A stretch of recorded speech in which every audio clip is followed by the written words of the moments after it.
जंगल में बारिश का मौसम शुरू हो गया था और इस जंगल में रहने वाली रानू चिड़िया ने अभी अभी एक अंडा दिया था।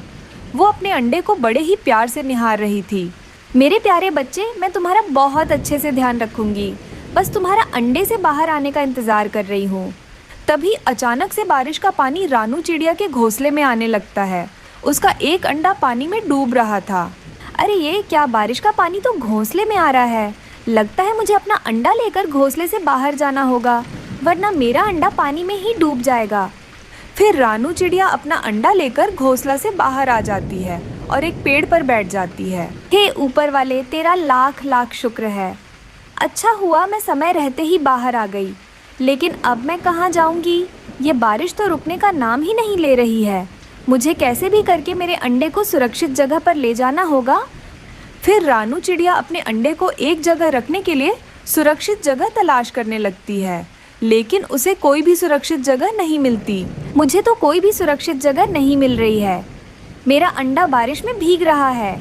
लगता है किसी पक्षी से मदद मांगनी होगी। ऐसा सोचकर रानू चिड़िया बाकी पक्षियों से मदद मांगने के लिए चली जाती है।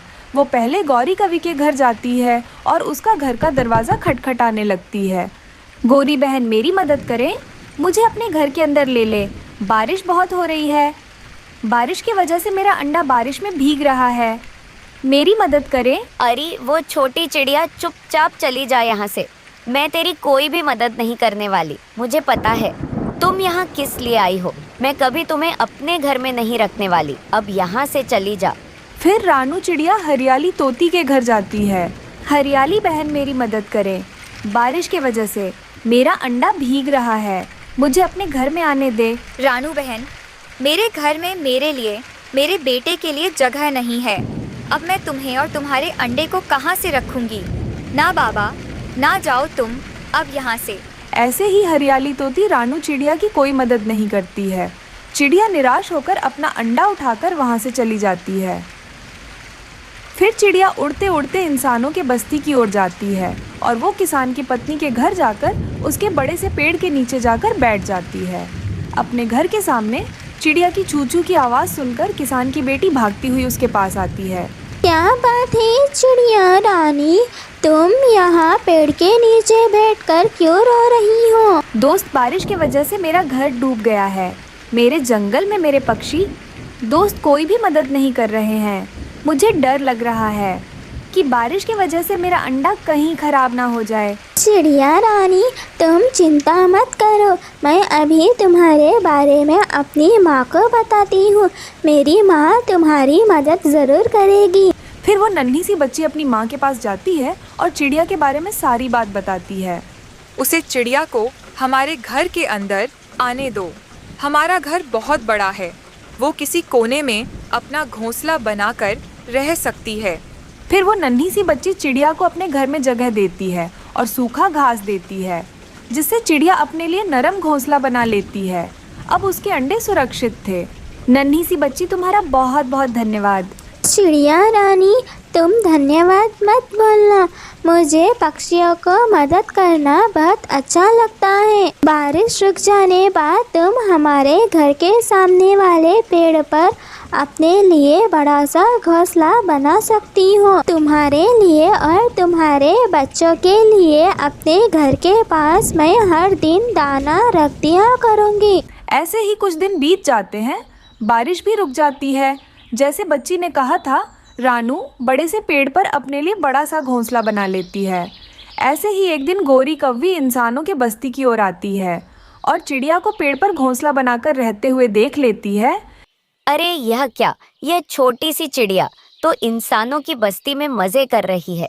मुझे कैसे भी करके इस चिड़िया को यहाँ से हटाना होगा। फिर मुझे वहाँ पर घोंसला बनाना होगा और मैं मजे मजे से इंसानों का भोजन खाया करूँगी। ऐसा सोचकर गौरी कव्वी तुरंत रानू के पास आती है और उससे कहती है, चिड़िया चिड़िया, तुम यहाँ क्यों रह रही हो? तुम्हारे लिए, तुम्हारे अंडे के लिए यह जगह बिल्कुल सुरक्षित नहीं है। वो तुम्हें तुम्हारे अंडे को मार देंगे। तुम तुरंत यहाँ से भाग जाओ। गौरी, मुझे सब पता है। तुमने तो अपने घर में मुझे जगह नहीं दिया था, फिर मेरे बारे में इतनी चिंता तुम क्यों कर रही हो? अब तुम जाओ यहाँ से, वरना मैं किसान की पत्नी को बोलकर अच्छे से पिटाई करवाऊंगी। इंसानों का नाम सुनकर गोरी कव्वी डर जाती है और वहाँ से भाग जाती है। ऐसे ही कुछ दिनों बाद चिड़िया के अंडे में से एक प्यारी सी बेटी चिड़िया बाहर निकलती है। चिड़िया उसका नाम प्यार से गुड़िया रखती है। उसे दिन के बाद से चिड़िया इंसानों के बस्ती में घोंसला बनाकर खुशी खुशी से रहने लगती है। अचानक जंगल में तेज बारिशें शुरू हो जाती हैं। अरे अरे, जल्दी से सब अपने अपने घरों में जाओ। तेज बारिशें शुरू हो गई। माँ, मुझे बारिश में नहाना है, मैं घर में नहीं जाऊंगी। नहीं नहीं छुटकी बेटा, ये बारिशें तूफानी बारिशें हैं। अब कोई भी घर के बाहर नहीं रहेगा, सब अपने अपने घरों में चले जाएंगे। जल्दी से तुम भी घर के अंदर चलो।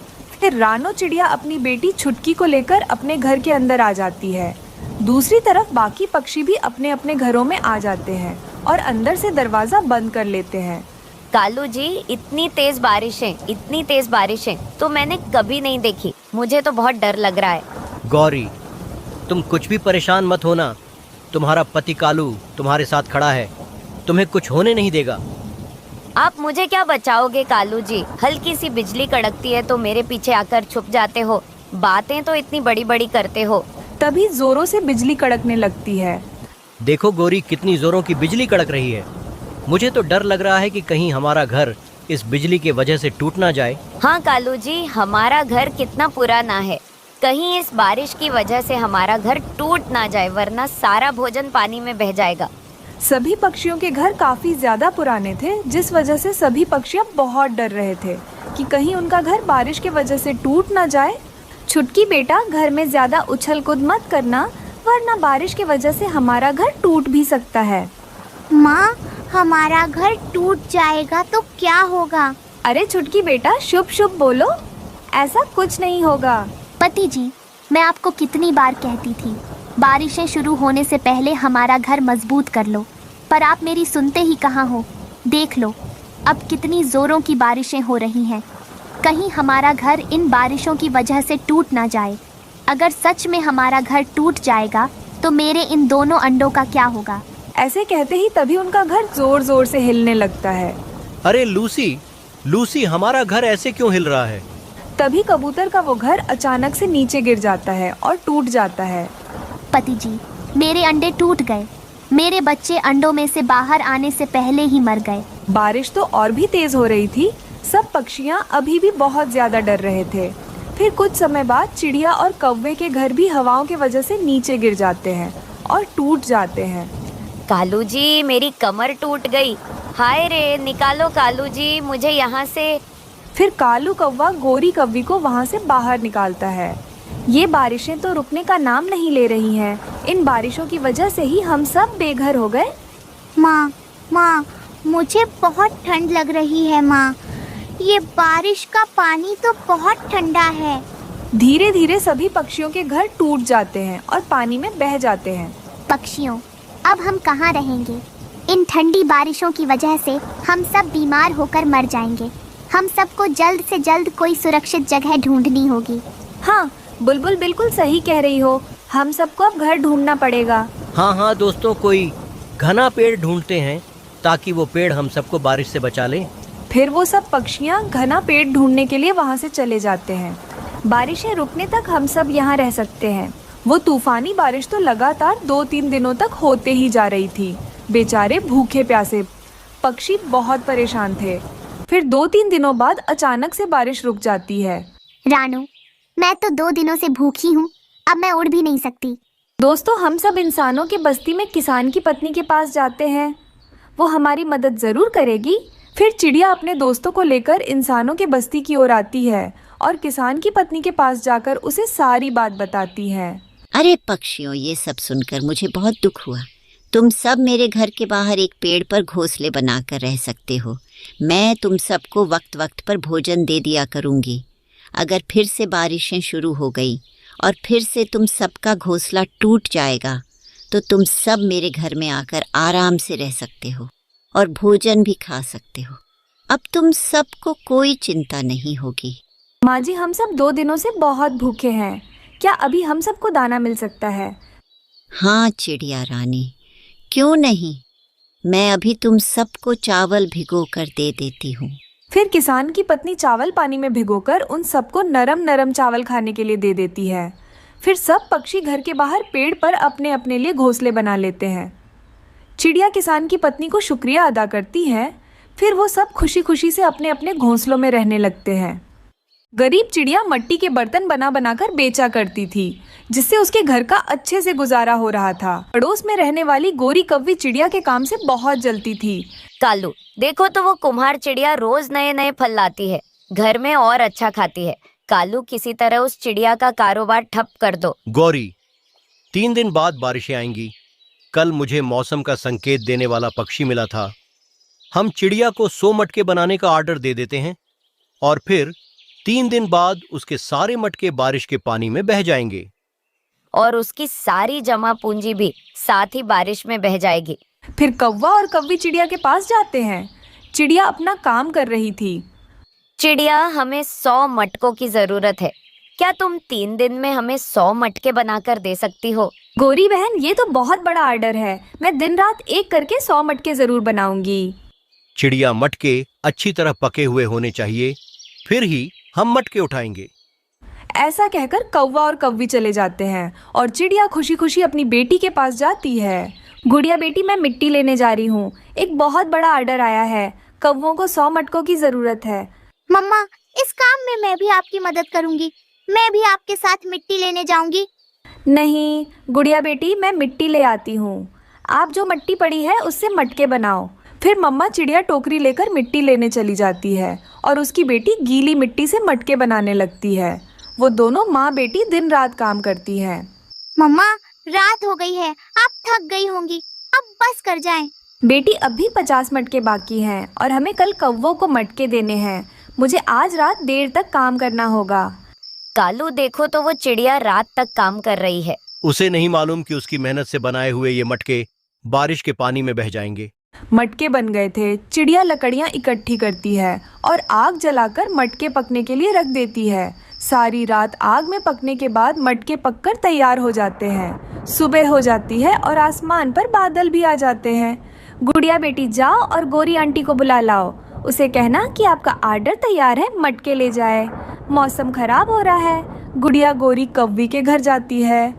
गुड़िया, अपनी माँ से जाकर कहो अब मौसम खराब हो गया है, बारिश आने वाली है, हमें अब उन मटकों की जरूरत नहीं है। आंटी, मेरी मम्मा ने सारी रात लकड़ियाँ जलाकर पकाया है। उन मटकों को अगर वो मटके ना बिके तो हम खाएंगे कहाँ से? जो घर में था माँ ने वो सब लगा दिया है। यही तो हम चाहते थे। जा जा छोटी चिड़िया, अपने वो मटके किसी और को बेच लो। अगर बारिश से बच गए तो। चिड़िया रोती हुई अपने घर चली जाती है। बादल गरज रहा था। चिड़िया बारिश के आने से डर रही थी।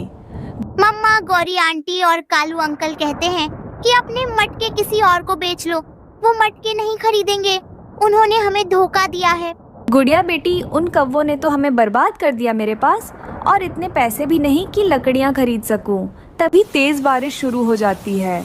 बारिश इतनी तेज थी कि थोड़ी ही देर में जंगल में पानी ही पानी हो जाता है। रानो चिड़िया अपने मटकों पर एक प्लास्टिक शीट डाल देती है, जिससे उसके मटके सुरक्षित थे। शाम तक बारिश होने के बाद बारिश रुक जाती है और शाम के बाद एक बैलगाड़ी चिड़िया के घर के बाहर आकर रुकती है, जिसमें एक मिट्ठू तोता था। चिड़िया, मैं शहर वाले जंगल से आया हूँ। मुझे 100 मटकों की जरूरत है। सुना है तुम मिट्टी के बर्तन बनाती हो। क्या तुम मेरे लिए 100 मटके बना सकती हो? ये सुनकर गुड़िया खुश हो जाती है। आप मेरे साथ आइए। मम्मा चिड़िया मटकों से प्लास्टिक शीट हटाती है। ये मटके कैसे हैं? मुझे ऐसे ही मटकों की जरूरत थी। मैं अभी अपनी बैलगाड़ी लाता हूँ। आप ये पैसों से भरा हुआ बैग रख लें। तोता चिड़िया को पैसे देकर अपनी बैलगाड़ी लेकर आता है। थोड़ी देर बाद चिड़िया सारे मटके गाड़ी में भर देती है। फिर वो तोता वहाँ से चला जाता है और कुछ ही दिनों में चिड़िया अपने घर को नया रंग करवा लेती है और पहले से बेहतर जिंदगी गुजारने लगती है। फिर चिड़िया खुशी खुशी से अपनी बेटी के साथ नए घर में रहने लगते हैं। कालू, इसे कहते हैं कि भाग्य में जो हो कोई छीन नहीं सकता। हमने चिड़िया का बुरा सोचा और वो पहले से भी ज्यादा तरक्की कर गई। हाँ गोरी, दूसरों से जलने से बेहतर है हम अपने काम पर ध्यान दें। बारिशों का मौसम शुरू हो गया था। रानो चिड़िया ने तो बारिशों के लिए पूरी तैयारी कर ली। उसने पक्का घर भी बना लिया था और घर में ढेर सारा भोजन भी जमा कर लिया था। कालू जी, गर्मी तो हम दोनों ने यहाँ वहाँ मजे से काट ली। अब इन बारिशों का क्या होगा? क्या बात है गौरी, अभी तक बारिश क्यों नहीं हो रही? वैसे मुझे बारिश का मौसम बहुत पसंद है। कौवे ने ऐसा बोला ही था, तभी जोरों की बारिश शुरू हो जाती है। गोरी कौवी जल्दी से घर के अंदर चली जाती है, लेकिन कालू कौवा तो बारिश के पानी में नहा रहा था। गौरी, तुम भी जल्दी से बाहर आ जाओ, बारिश में नहाने का मजा ही कुछ और है।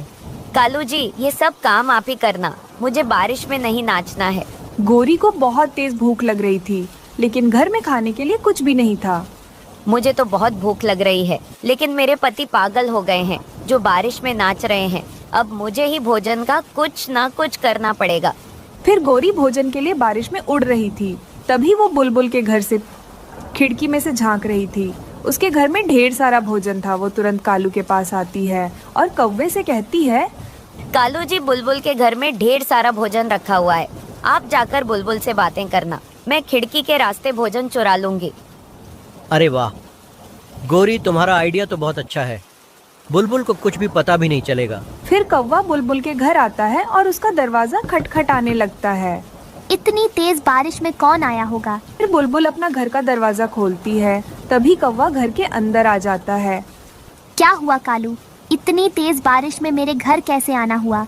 वो बुलबुल, बारिश में नाचने में अकेले मजा नहीं आ रहा, क्या तुम भी मेरे साथ नाचोगी? नहीं कालू, मैं बारिश में बहुत जल्दी बीमार पड़ जाती हूँ, तुम किसी और के पास जाओ। ऐसे कालू कौवा बुलबुल को बातों में लगा रहा था। पीछे से खिड़की में से गोरी कौवी बुलबुल के सारे अमरूद चुराकर वहाँ से भाग जाती है। उसके बाद कालू भी वहाँ से आ जाता है। बेचारी बुलबुल अपने अमरूद खाने के लिए ढूंढ रही थी, लेकिन उसको तो उसके अमरूद नजर नहीं आ रहे थे। अरे ये क्या, मेरी अमरूद की टोकरी कहाँ गई? मैंने तो यही रखा था। दूसरी तरफ कौवा और कौवी मजे मजे से चुराए हुए अमरूद खा रहे थे। अरे वाह वाह, मीठे मीठे अमरूद खाकर मजा ही आ गया। कालू, अब हर दिन हम दोनों ऐसा ही करेंगे, फिर रोज हमें भोजन की क्या चिंता होगी। दूसरे दिन बुलबुल मीठे जामुन खाने के लिए बैठी हुई थी। कल तो मेरे अमृत किसी ने चोरी कर ली, आज तो मैं मजे मजे से जामुन खाऊंगी, वो भी अपना खिड़की बंद करके। फिर बुलबुल अपने खिड़की दरवाजे बंद कर लेती है और मीठे मीठे जामुन खाने लगती है। फिर बुलबुल अपने जामुन खत्म करने के बाद अपना खिड़की खोलती है। कालू जी, आज हम दोनों क्या खाएंगे? मुझे तो बहुत भूख लग रही है, लगता है वो बुलबुल के पास भी भोजन खत्म हो गया है। अब हम क्या करेंगे गौरी, मुझे भी बहुत भूख लग रही है। कालू जी, आज हम चिड़िया का भोजन चुरा कर लाएंगे, मेरे पास एक प्लान है। फिर गोरी कौवी कालू को अपना सारा प्लान बताती है। कालू चिड़िया के घर जाता है। क्या हुआ कालू भैया, आप इतनी जल्दी में क्यों हो? किसान की पत्नी भर भर के दाना बांट रही है, तुम भी जाकर ले लो। मैंने भी बहुत जमा कर ली, सोचा तुमको भी बता दूं। कालू भैया, मेरे पास तो पहले से ही भोजन जमा है, इसीलिए आप ही लाए। अरे चिड़िया, माना कि तुम्हारे पास ढेर सारा भोजन जमा है, आगे के दिनों के लिए क्या करोगी? अगर ये बारिश नहीं रुकेगी तो जाओ, जाकर भोजन लेकर आओ। फिर रानो, चिड़िया को कालू की बात ठीक लगती है, वो उसके साथ भोजन लेने के लिए चली जाती है। पीछे से गोरी कौवी चिड़िया के घर आती है। गुड़िया, तुम्हें तुम्हारी माँ ने बुलाया है, दाने का वजन बहुत ज्यादा हो गया है, इसलिए तुम भी अपनी माँ के पास जाओ और उनकी मदद करो। ये सुनकर गुड़िया इंसानों के बस्ती की तरफ चली जाती है। फिर गोरी कौवी जल्दी से चिड़िया के घर आती है और सारा भोजन चुराकर वहाँ से भाग जाती है। कालू भैया, आप मुझे यहाँ क्यों लेकर आए हो? यहाँ तो कोई नहीं कहा है किसान की पत्नी। वो किसान की पत्नी चली गई होगी, वो क्या है ना, बारिश हो रही है ना शायद, इसलिए चलो हम घर वापस चलते हैं। वो दोनों घर वापस आ ही रहे थे, तभी धीरे धीरे उड़ती हुई गुड़िया नजर आती है। अरे गुड़िया बेटी, इतनी बारिश में तू यहाँ क्यों आई है? फिर गुड़िया अपनी माँ को सारी बात बताती है कि गोरी ने कैसे उसे यहाँ भेजा है। गुड़िया के ऐसे कहते ही कालू कौवा समझ जाता है और वहाँ से भाग जाता है। घर जाकर दोनों पति पत्नी बहुत खुश हो रहे थे। अरे मुझे तो पता ही नहीं कि वह छोटी चिड़िया ने अपने घर में इतना ज्यादा भोजन जमा कर रखा है। हाँ कालू जी, अब तो हमारे मजे ही मजे हैं। बारिश के मौसम में हम दोनों आराम से बैठकर भोजन खाया करेंगे। गुड़िया, मुझे अब समझ में आया कि गोरी और कालू ने हमसे झूठ बोला। उन्होंने हमारे घर का सारा भोजन चुरा लिया। माँ, अब हम दोनों क्या खाएंगे? गुड़िया बेटी, मैं उनके पास जाती हूँ और अपना भोजन वापस मांग कर ले आती हूँ। फिर रानू उनके पास जाती है और अपना भोजन वापस मांगने लगती है। कौवों, मेरा भोजन मुझे वापस कर दो। मैंने कितनी मेहनत से भोजन जमा करके रखा था। चिड़िया, मैं तो तुम्हारे साथ ही था और गोरी घर में थी। कोई और चुरा कर ले गया होगा। हम पर चोरी का इल्जाम मत लगाओ। रानो चिड़िया सब समझ जाती है और वहाँ से वापस आ जाती है। मेरी बेटी भूखी ही सो जाएगी अगर मैं उसके लिए दाना नहीं लाई। एक काम करती हूँ, मैं किसान की पत्नी के पास जाती हूँ और वहाँ से एक अमरूद तोड़कर ले आती हूँ। चिड़िया वहाँ जाती ही उस पेड़ पर एक भी अमरूद नहीं था। किसान की पत्नी चिड़िया को देख रही थी और वो जल्दी से उसके पास आती है। क्या बात है चिड़िया, तुम इतनी तेज बारिश में यहाँ क्यों आई हो? फिर चिड़िया सारी बात किसान की पत्नी को बताती है। अरे चिड़िया रानी, तुम परेशान मत हो, ये बारिश का मौसम है। भोजन मिलना बहुत मुश्किल है। जब तक बारिशें रुक नहीं जाएगी, तुम रोज मेरे पास आकर भोजन ले जाया करना। मैं हर दिन तुम्हें भोजन दे दूंगी। माँ जी, आपका बहुत बहुत धन्यवाद मेरी मदद करने के लिए। फिर किसान की पत्नी कुछ चावल चिड़िया को दे देती है। चिड़िया खुशी खुशी से उन चावलों को अपने घर ले आती है। ऐसे ही दिन गुजरने लगते हैं। अब हर दिन चिड़िया किसान की पत्नी से ही भोजन ले आती थी। एक दिन ये बात कौवों को भी पता चल जाती है। वो दोनों जल्दी से किसान की पत्नी के पास जाते हैं भोजन लेने के लिए। अरे ये तो वही कौवे हैं जो छोटी चिड़िया को सताते हैं। आज तो मैं इन दोनों को सबक सिखाकर ही रहूंगी। फिर उन दोनों की खूब पिटाई करने लगती है। मां जी, आप हमें क्यों मार रही हो? हम दोनों ने आपका क्या बिगाड़ा? बेशर्म, तुम दोनों हमेशा बेचारी उस छोटी चिड़िया को सताते रहते हो। बेचारी ने कितनी मुश्किल से बारिशों के लिए भोजन जमा करके रखा था, लेकिन तुम दोनों कौवों ने इतनी आसानी से उसका भोजन चुरा लिया। अब मैं तुम दोनों को उसकी सजा देती हूँ। ऐसा कहकर किसान की पत्नी उन दोनों की ओर पिटाई लगाती है और बिना भोजन दिए ही वहाँ से भगा देती है। ऐसे उन दोनों को चोरी करने की सजा मिलती है। फिर वो दोनों रोते रोते ही वापस अपने जंगल लौट जाते हैं।